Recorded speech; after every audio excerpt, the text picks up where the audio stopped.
Hello and welcome to the Random Wrestling Revue. It's our local to global series, and we are just about to enter April of 2001, which means we've outlived, at least in terms of when they went out of business in reality, WCW and ECW. And we've got a lot to do today. I'm only going to cover one event, or at least that's the plan. I mean, for all I know, we might get things done way quicker than I expect, but I don't think that's going to be the case. The first thing I thought I would actually look at, which I didn't see when I was recording the episode last time, is this little news nugget here. Hot Property Dave Bautista. Now, I think we've seen something like this in the past, quite a while ago, but it says here that some industry veterans are reported to be very high on Dave Bautista, obviously one of our biggest stars. While hardly a household name at the moment, some of the biggest and most respected names in the industry have said that he is one of their picks to be a breakout star in the next few years. So potentially offers coming in for Dave Bautista, I don't know.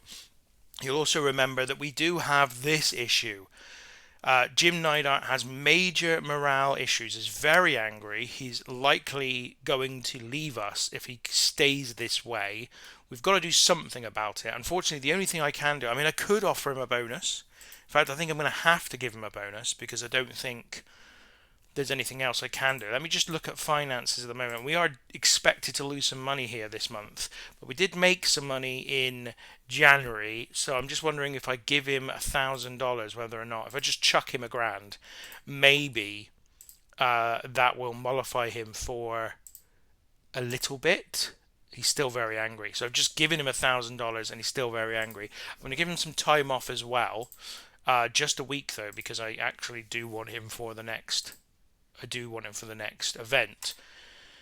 So we've done what we can, but he's still very angry. I can't see him sticking around. We'll find out. Yeah, we'll see what happens there. You'll notice here. I don't know if I did this in the episode. I think I may have accidentally done this off the episode. We're gonna turn woman babyface now. Realistically, she's already turned babyface. Like, she was still aligned with James Storm before James Storm left. She also kind of lobbied Bruce Hart for James Storm to stay during James Storm's last event. So she's theoretically already a babyface. This is just, again, to sort of sort out the game mechanics, because I was foolish enough to not sort that out when it was happening, which was silly. But that, sometimes that happens, unfortunately.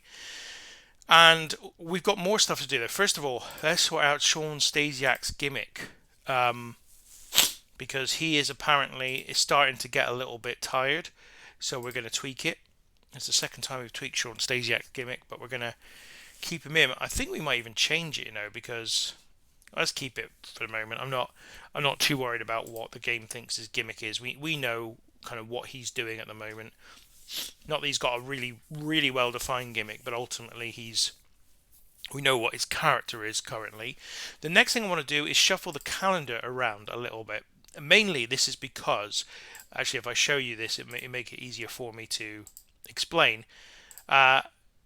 You'll see that we're now on 90 shows. We have done 90 shows. So in April, we'll do the 91st and 92nd show. In May, it'll be 93 and 94. June will be 95 and 96. July will be 97 and 98. And that would mean August, which is when we do the Super Summer Tag Team Extravaganza, will be 98 and will be 99 and 100. And I don't want... I want the 100th show to be a specifically named show, RWR 100. So what I'm going to do for this month, for this year only, we are going to push forward the Super Summer Tag Team Extravaganza by 2 weeks. So that's all we're going to do. It's not going to be like a major thing, but this is going to move forward to July, and this one's going to move forward 2 weeks in August, so that we effectively can add RWR 100, which will be the last week in August. So that will. Yeah, that'll just enable us to do kind of what we want to do there, and have the 100th show called RWR 100, and that's pretty exciting to get to 100 events. I'm pretty happy with that. You've got to say that when you get to that many events, you've got to be pretty happy. So that's where that's our next big target, is to get to 100 shows. then my next target will be to get to 100 episodes of this series, and we'll figure out what the next goal is after that, because I don't see it change. I don't see it ending. I really don't see it ending at that point. I'm still very invested in this thing. So we've done what we can with Jim Neidhart. We've done what we can with the calendar. I do need to add our next event, actually, because we don't have one in the calendar. Now, I was considering what I was going to call this, and I didn't think of anything, which wasn't very clever. So I think I'm just going to go RWR Spring Breakout. I think that's what we'll call it. Shall we make this an annual event as well? No, I don't think I will. We'll just make this a special this year, and maybe in the future we will make it an annual event. But for now, I think Spring Breakout as a one-off show is fine, and that will be our next event. Easy name for us to call something, I suppose. So let's go to the end of March and see what happens at that point in time. We'll also look at our finances as well, having given Jim Neidhart £1,000 to try and make him a little happier. Obviously, that hasn't really worked. So, I've got to be honest, I think it's going to be a real uphill battle to keep Jim the Anvil Neidhart happy, and that's unfortunate, because he does feature quite heavily in the things I'm looking to do going forward. At least in my mind at the moment, like I've planned out the next two events, and he's involved in both of those. But certainly that involvement is not the end of my vision for what Jim Neidhart will do in the company going forward. So I really hope we can keep him, but I am very cynical that we will be able to. So let's just see how that goes, shall we? So we got to the beginning of April 2001, and obviously this is where I think the game usually begins, when you're doing a kind of post WCW, post ECW thing. That obviously isn't happening in this game, because both of those companies still exist. And at the end of March, we have both WrestleMania 27. What am I talking about? WrestleMania 17, X7, the big one, the one that everyone loves, and WCW Uncensored 2001. Let's look at Uncensored 2001, because we've been kind of following WCW more closely than WWE over the course of the game, mainly because they're just much more interesting, and because they're not doing very well. And Ric Flair wins the WCW World Heavyweight title. So in 2001, Ric Flair has become, I don't know what number world champion that is, but he's defeated Chicky Star. A 73 rated match. Probably the right choice, actually, given where WCW are at the moment. They don't seem to have like the next generation of star to come through at this point in time anyway. And you have Randy Savage and Ricky Morton defeating Hugh Morrison and Scott Hall in a 71 rated match, and Arn Anderson defeated Bam Bam Bigelow in a tables match in a 75 rated match. Arn Anderson seems to be their more consistent performer, but Flair being champion again I don't think is a bad call, actually. Now let's have a look at WrestleMania 17, which appears to have had a Match of the Year candidate on it. That's because it had a 100 rated triple threat match. A triple threat match to die for. Shawn Michaels, Bret Hart, and Owen Hart in a triple threat match. Michaels wins it to retain the World Heavyweight title. And then underneath that, a 99 rated match between The Undertaker and Diesel. Rey Mysterio Jr. defeated Yokozuna in a 95 rated match. The Midnight Stars defeated the Psycho Ward in a 97 rated match. That was Dustin Rhodes, Tony Norris, Road Warrior Animal, and Steve Austin involved in that one. Tony Norris obviously being Ahmed Johnson. Sting defeated Billy Gunn to retain the Intercontinental title. So Sting's got in there, won the Intercontinental title pretty quickly, and then retained it. Paul White defeated Dean Douglas by DQ. 60,000 sellout for WrestleMania 17, a 96 show rating and a 100 rated main event, 99 rated semi-main, and then also a 95 and a 97 rated match on the bill as well. Hard to argue with WrestleMania and WWE's continued success as the top company in the world. I'm going to have a look at the company war screen just to see if there's been any new companies added recently. I don't think there has, but we're obviously still where we have been for a while, in 22nd place. So we're about to go into Spring Breakout in 7 days. I'm going to, though, recruit today. I've already decided who this is going to be. It is going to be a guy called Phantasma. So he's 40 years old. He's a bit older, and he's not, got a lot of popularity in the US. But he's unemployed. He's reasonably cheap, I think, $80 per show. And I just thought this would be a different way for us to go with the company. Um, so yeah, he's going to come in. Right. So he could be a problem in terms of stamina, but that we'll see. We'll see once we bring him in. Hopefully he will be able to withstand 10-minute matches. Let's put it that way, because that's not what we got from Bobby Walker. So anyway, Phantasma is going to be the new signing for us, who we will hopefully be debuting at Spring Breakout. Now I think that is all the business I wanted to do before we go to the show. So let's do that. But before we do that, let's just wait and see what happens when Jim Neidhart comes back from his holiday. I am a little bit nervous now that he's just going to go, I'm done. I don't want to be here anymore. So he's come back. Financially, we lost 1,700. I'm tempted to give Jim Neidhart another grand, just to see if that will help keep him happy enough for the time being. So I'm actually going to do it. But this is not ideal at all, and he's still very angry. So I've just given him $2,000, and he's still just as likely to leave as he was before I gave him that money. So that's somewhat of a concern. It's got to be said. It really is somewhat of a concern. Anyway, let's try and move to our next player-controlled show and hope Neidhart doesn't leave us. I guess he can't. I think even if he resigned now, he wouldn't be able to get to leave us before the end of before the next show at least. And Phantasma has been signed, so that's good news. He will be coming in. I think I cleared out the roster from the previous, so I've let James Storm and Bobby Walker go in the last episode, and I've already decided, I think, on the next person who's going to be leaving us. Actually, what's happened here? We've come back. Oh, it's because I didn't press the right button. I've already decided on who the next person to be leaving us is, and I think I discussed it on the last episode too. Eric Young, I think it's time for him to go. We just haven't found a niche for him, a place for him, a way to get him into the stories. He's been mainly used, well, he has been exclusively used as a jobber, and that's not set to change in the next couple of shows. So I think he will be with us till the end of April, and then we'll be letting him go. And that's a shame, because I wanted to bring somebody in that position and kind of get somewhere. But sometimes you bring people in with the intention of gradually finding them a place, and then it doesn't come off. And here it is. No, it's not. Oh no, I've read Jim Neidhart returns and Rex King leaving WWC and thought, we're losing Jim Neidhart. No, we're not. Rex King has handed in his notice and will be leaving WWC. So actually, we are in a good place there. I wonder why he's leaving. Okay, so it seems like he's leaving that company reasonably happily, but that's the way it's going. So not the disaster I thought we were about to get.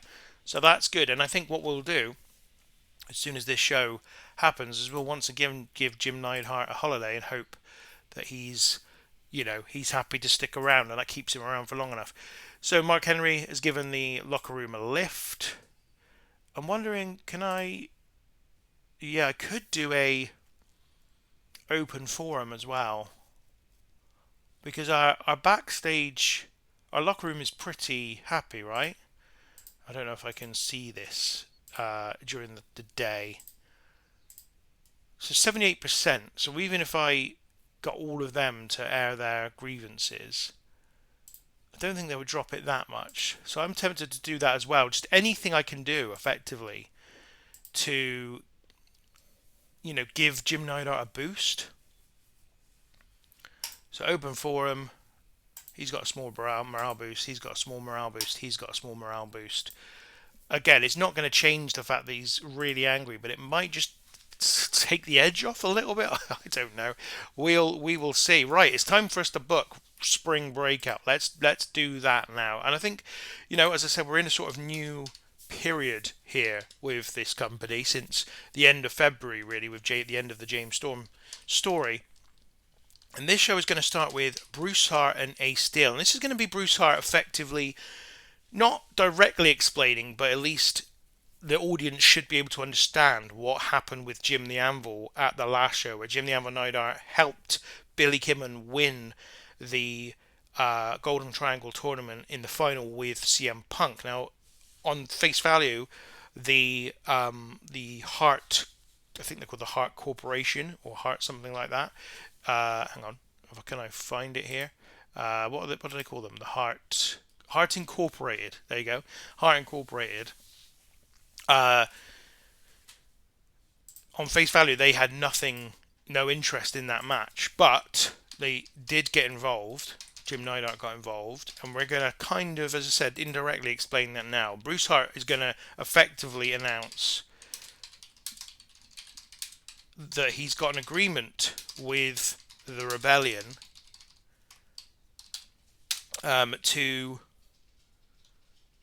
for them to defer their title shots.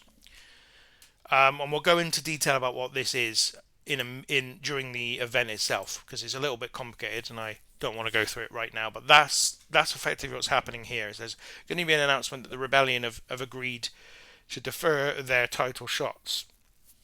And as I said, I'll get to that in a minute. And I can talk to you about it now in some ways, because here's the ranking system, right? And underneath Chris Harris, we have both Ace Steel and Barry Buchanan, the current Northwest Tag Team Champions, both heels, both part of the Rebellion, and I don't really want them to both have title shots. So this is my storyline way of getting around that.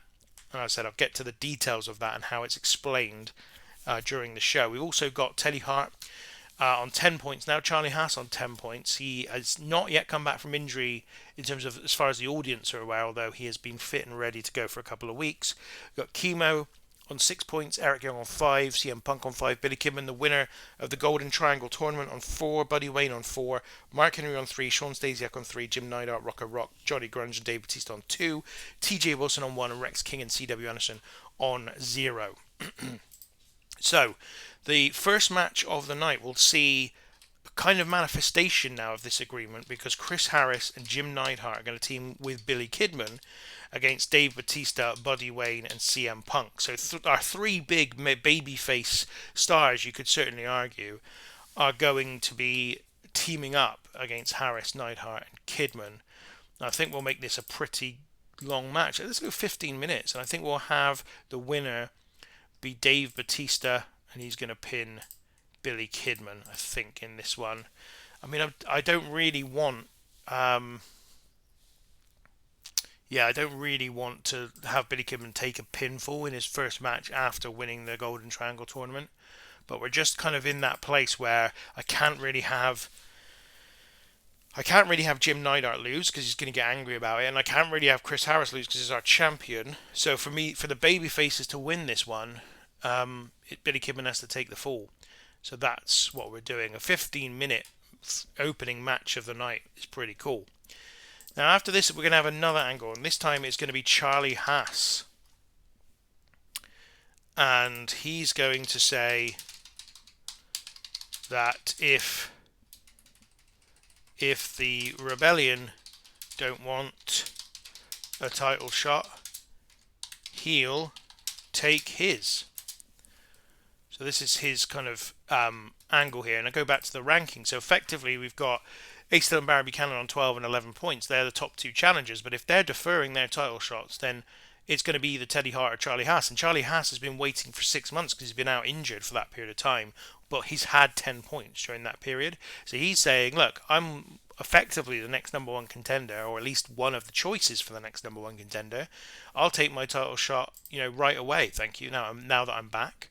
In fact, we'll make a deal of the fact that Charlie Haas returns and says, so it's kind of a surprise return for Charlie Haas here. However, he's going to be answered immediately by Bruce Hart, who is going to,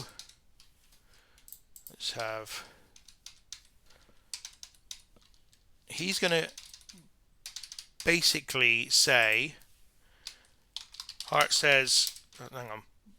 Bruce Hart says Haas hasn't won a match in 6 months, can't have and then books match with Teddy Hart for later. And what I'm also going to have said during this first thing here, we're going to make some allusion to the fact that Teddy Hart, who is the next number one contender. So if you look at it in this way, basically, this is an attempt, right, for the Random Wrestling Revue to stitch up the title picture. So Bruce Hart is the owner of the company. He is behind Chris Harris and is kind of allied with him. If he does a deal with the Rebellion, that rules out Ace Steel or Barry Buchanan as the next number one contender. He's going to allude to the fact that Teddy Hart is his nephew and will do what he says, and so he won't go for the title either. He's going to continue to assume, but not say it, that Charlie Haas is out injured, and then Chemo is also part of the Rebellion, so he doesn't get a title shot. And they're almost trying to manufacture a title match with Eric Young, who has been, not particularly good, and not won very many matches from the beginning of his time in the company about a year ago. So it's all an attempt to stitch things up. And Bruce Hart says here, basically, Charlie Haas hasn't won a match in 6 months. Until he does so, he can't come and get his title shot. So he books a match with Teddy Hart for later on, which will give Charlie Haas the chance to win that match and get that title shot, believing he's safe in the knowledge that Teddy Hart is his nephew and he doesn't have to give Teddy Hart a title shot either. Then so it's all a bit complicated. I realise that, but I feel like I feel like I've booked myself into this position where I need to do something complicated to get to the next phase of what we're doing. TJ Wilson will face Chemo in the next match. This won't be long. I think we'll give 7 minutes. In fact, we can probably make it shorter as well. And we're not going to make it an open match either. I'm going to make it decisive pinfall victory for Chemo, and we'll make it 6 minutes. So TJ Wilson versus Chemo is the next match. Then we get another angle. So, I'm really pushing lots of angles here, but it is woman. I think what we'll do as well is turn her in this. Make the turn official here. And she is going to introduce her new client, Phantasma. If I'll make it 3 minutes, doesn't have to be long. Lucha Star Phantasma.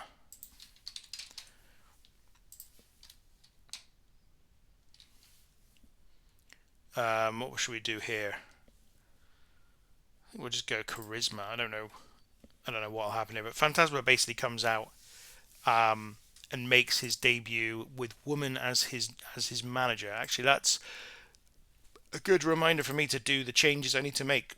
So we've got Works Babyface, Comic Book Hero Gimmick. All very nice. What I want to do is give him a manager, Woman. Now, I don't know if this will work. They might not have the chemistry that we want them to have. And if they don't, we can sort that out in the future. We've done it before with Mark Henry a couple of times. Phantasma's debut is going to come against Eric Young, who, of course, is, the requisite jobber for this first match for Phantasma. In fact, we won't make it open, we'll just make it like that. So Phantasma will face Eric Young in his first match in the company. So then we're going to have that singles match between Teddy Hart and Charlie Haas. Charlie Haas's first match back in 6 months' time. I think this could be a reasonable contest. We'll make it 13 minutes. This can be the storytelling match as well, I think. The victor is going to be Teddy Hart by pinfall when, guess who? Jim Neidhart yet again costs somebody a match. And he's going to cost Charlie Haas the match this time and help Teddy Hart to victory. Then after the match, we're going to have Teddy Hart get on the microphone and tell Bruce Hart, and I guess Jim Neidhart, we'll make him off screen, but Jim Neidhart can be on screen. Teddy Hart tells Bruce that he's not deferring his title shot, and we'll see Harris in 2 weeks' time. So effectively, Teddy Hart here is saying, I don't care what you assumed you could do with me, I'm taking my title shot in 2 weeks' time against Chris Harris as the number one contender. So that will set up the next month's main event, which will be for the title Chris Harris against Teddy Hart. In the meantime, we've got a tag team title main event to this show, which will be Ace Steel and Barry Buchanan against Rocco Rock and Johnny Grunge. And we'll make this 14 minutes. RWR Northwest tag team titles on the line. And it will be a win for Ace Steel and Barry Buchanan.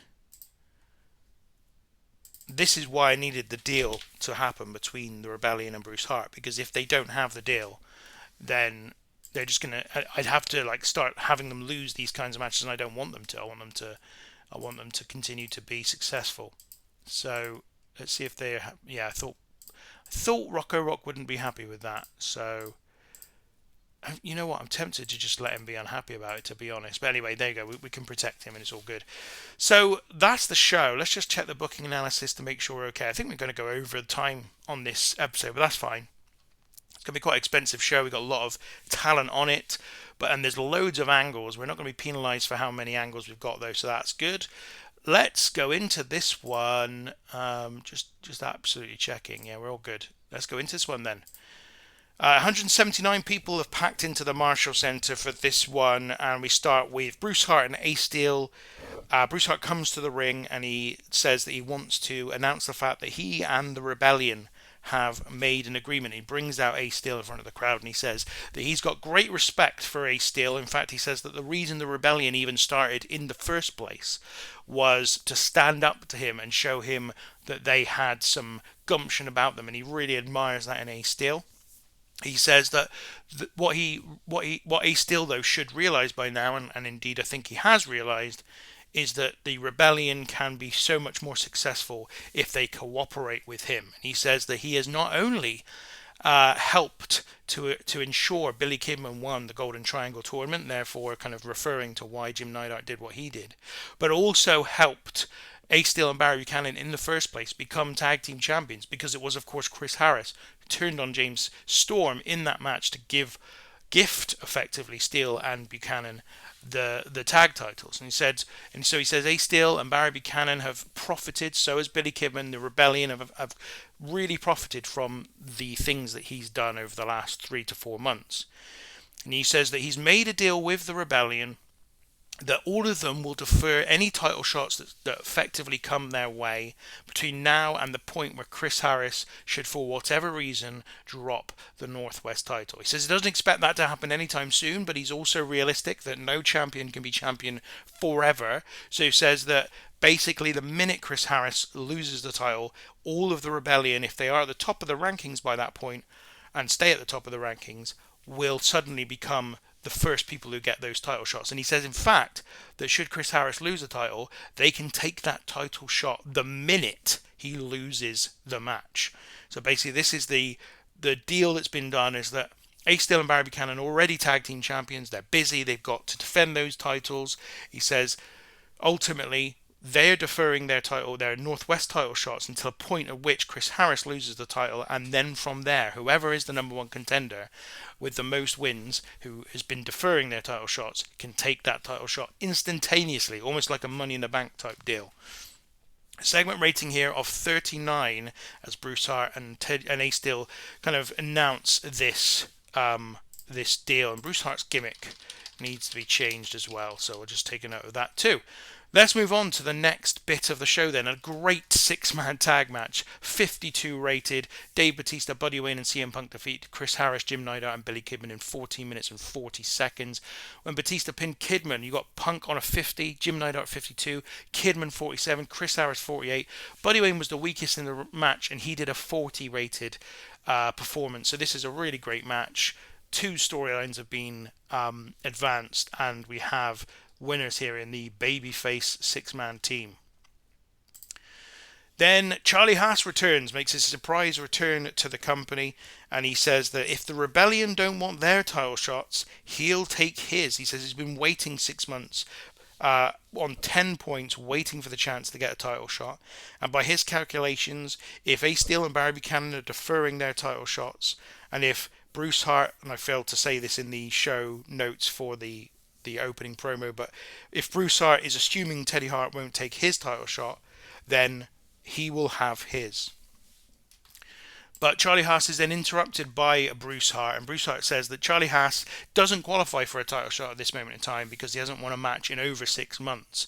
He says that Charlie Haas can keep all the points he's got, but he needs to have gotten a victory, at least one victory, in the next before he can challenge for the title. And he says he's going to give Charlie Haas the chance to do that later on when he will face Teddy Hart in a one-on-one contest. So this gets a segment rating of 34, as Charlie Haas's return to the company means that he has to face Teddy Hart in his first match back. Then we have TJ Wilson versus Chemo in a short contest, which Chemo wins in 5:39 by pinfall with a Samoan drop. A bit of a squash match, ultimately. Chemo off his game, did an in-ring performance of 42, but Chemo's been off his game a lot as of late. Maybe that's something to watch as well with him, but nevertheless, Chemo gets the victory in this one. Then we have Woman coming out and introducing her new client, Lucha Star Fantasma. So Fantasma comes out as the new client for Woman. A segment rating here of 440. Fantasma's comic book hero gimmick got an initial rating of very good, which is very nice indeed. Let's handle the babyface turn for Woman, which was a complete success, which was a surprise. Woman is now the manager of babyface Fantasma. He then has a match with Eric Young, and it only goes to a segment rating of 21. Fantasma, an in-ring performance of 17. That's a little bit of a concern. Eric Young at 23. Hopefully Fantasma will improve as his popularity improves. But he gets the victory here in 7 minutes and 4 seconds. Woman did some good work at ringside, and there's no note here about her and Fantasma not clicking. There is a note about Fantasma and Eric Young not clicking, and therefore them not having any chemistry, which might... And Fantasma was also off his game, so both those things might just explain Fantasma's poor performance. I hope so, because we are hoping for more for him in the future. So next up, Teddy Hart versus Charlie Haas was a really poor match, and Teddy Hart sustained a bruised knee in this one, which obviously affected the match. Teddy Hart won the match by pinfall in 12:50 with a Heart Attack 2.0, following interference from the Anvil Jim Neidhart. And what we'll do here is we'll kind of have it so that Teddy Hart is clearly not really aware that that happened, but after getting the victory realizes that it must have done. Teddy Hart had an in-ring performance of 38, Charlie Haas a 40. I was expecting a lot more of this actually, because both are really good at the moment, or at least Teddy Hart's been really good at the moment and Charlie Haas was good before he went off injured. Teddy Hart sustains an injury here. Hopefully it won't be anything major, and that segment rating is not indicative of what Charlie Haas is coming back with. After the match, Jim Neidhart kind of congratulates Teddy Hart. Teddy Hart clearly realizes what happened, but he says he gets a microphone and tells Bruce Hart that whilst Bruce might have assumed that he wouldn't take his title shot against Chris Harris just because his uncle didn't want him to, he says he's not deferring his title shot whatsoever. He is now the number one contender and will see Chris Harris in 2 weeks' time at the next Random Wrestling Revue event, much to Jim Neidhart's visible annoyance. So he's doing pretty well at the moment, Teddy Hart. This was a big segment, and he's going to be in the main event of the next show. So a bit of a promotion for him, actually, in the last few weeks and months. So we get to the main event, 44 rated match for the tag team titles. Ace Steel and Barry Buchanan retain for their second defense of those belts. Everyone was 44 or 43 rated in this match. It went 14 minutes and 4 seconds with Barry Buchanan pinning Rocco Rock. Lots of fours all over this one. But yeah, Ace Steel and Barry Buchanan defend the titles in the main event. I mean, listen, the 6-man tag match probably should have been the main event, but I am a little bit of a stickler most of the time for raising the titles into the main positions on the cards. So that's why this happened. And that is the end of the event. An overall rating of 43, so pretty low as compared to recently. And actually there was some disappointments here. I was hoping for way more from Teddy Hart and Charlie Haas, a little bit more from Fantasma, if I'm honest. And one or two of these angles I was expecting a little bit more from as well, but it wasn't at all a failure.